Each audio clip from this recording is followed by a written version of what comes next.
Oh, what style? Well, now with Johnny, it's blues every day. His iPod, he's got like 11,000 songs. So it's like, he turned me on to so much traditional stuff that I didn't even know. I didn't know half these guys. But slowly I started, learning and learning. And then he would say, hey, you should listen to this guy or listen to this riff. Or when I was a kid, you were nothing unless you knew the Okie Dokie Stomp or this. He goes, that's the Eruption solo. That was our Eruption solo or that. I'm like, even the Eruption solo's old. But yeah, okay, I get what you mean. Absolutely. And there's a lot to be said for infusing those blues ideas into your playing. Otherwise, if you're a jazz guy, you sound like elevator music. If you're a country guy, you sound like, I don't know what. But you gotta put that that blues in between there. You don't have to all sound like Stevie Ray Vaughan, but it's important to get back to the roots or the basics. And he learned the crap out of that stuff. All that. All that traditional stuff. It's amazing. I tune it. I clean it. I tune it. Tuning's a big thing, real big, as everybody knows. I mean, I warm up, exercises, some scales, some bends, specific exercises I have.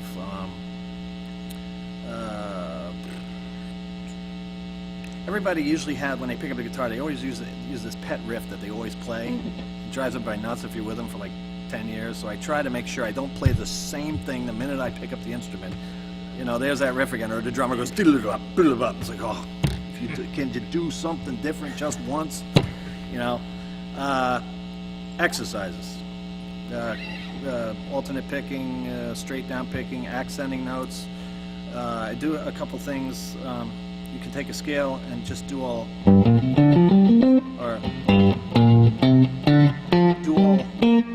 the ups on a scale, because a lot of people practice playing with everything so much on the downs.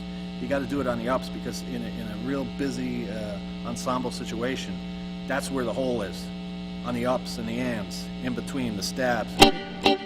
So practice your scales like 1 and 2 and 3 and 4 and 1 and 2 and 3. So you got like.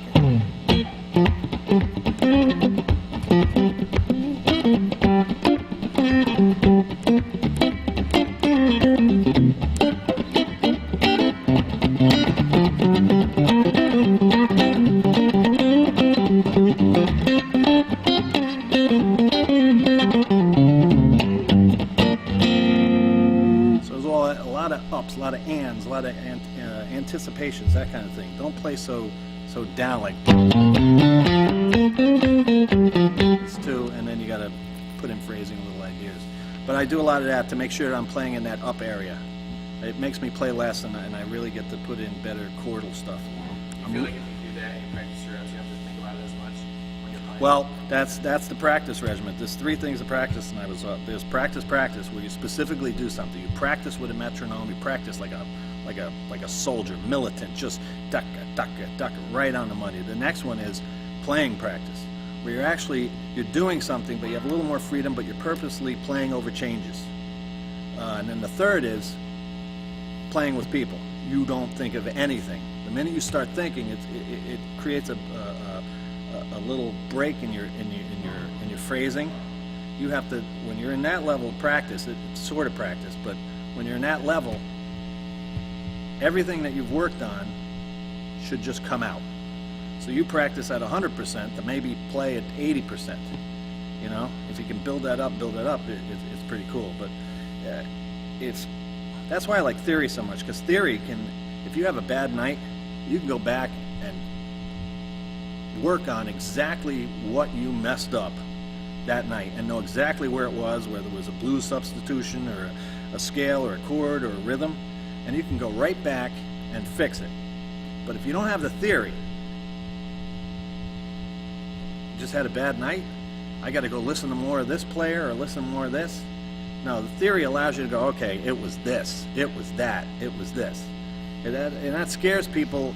Theory, it's like, well, I'm just a field player or whatever. Yeah, but what if, how do you get it so you can consistently feel or consistently perform. You know, there's nothing worse than somebody recommending that you go see a musician, and then you go see him and you're like, what were you talking about? He sucked. And it's like, well, he was good the other night. Oh, he must be one of those guys that just, you know, play whatever. It's like, but how are these guys consistently good every single night? They have some sense of what to work on and what to fix. It's very important. And theory gets you there quicker, and you can pinpoint, okay, I got to work on my rhythms, my timing, my rhythm was off, my chords were suffering, you know, specific things.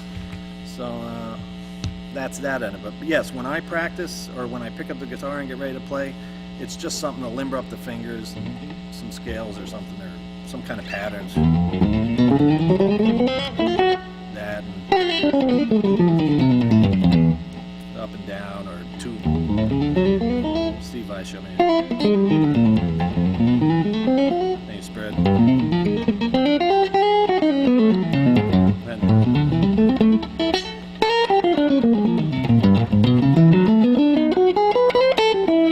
Each set of fingers, stretching those, works on this a little. But you don't want to tighten up. But mostly like spider-like stuff, that kind of thing. But I play so much with Johnny, it's like I'm just playing so much anyway. Like he said in the interview he did or whatever. You know, what do you practice when you practice home? No, I just play out.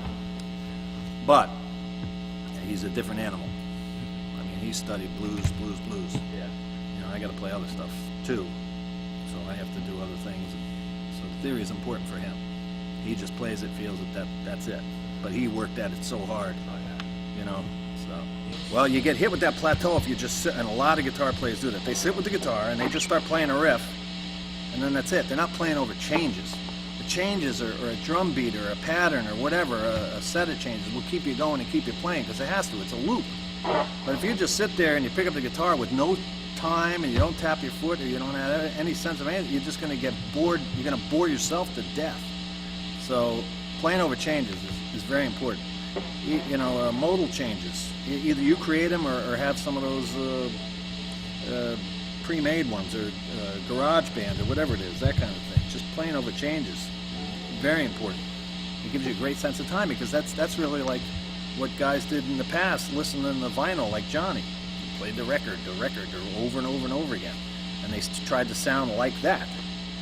But if you just sit there and you learn a riff and you always play that riff and you sit there and there's nothing to push you, you play a couple minutes on this, a couple minutes on that, a couple Pink Floyd riffs, and then you're all done. Everybody does that. Pink Floyd riff.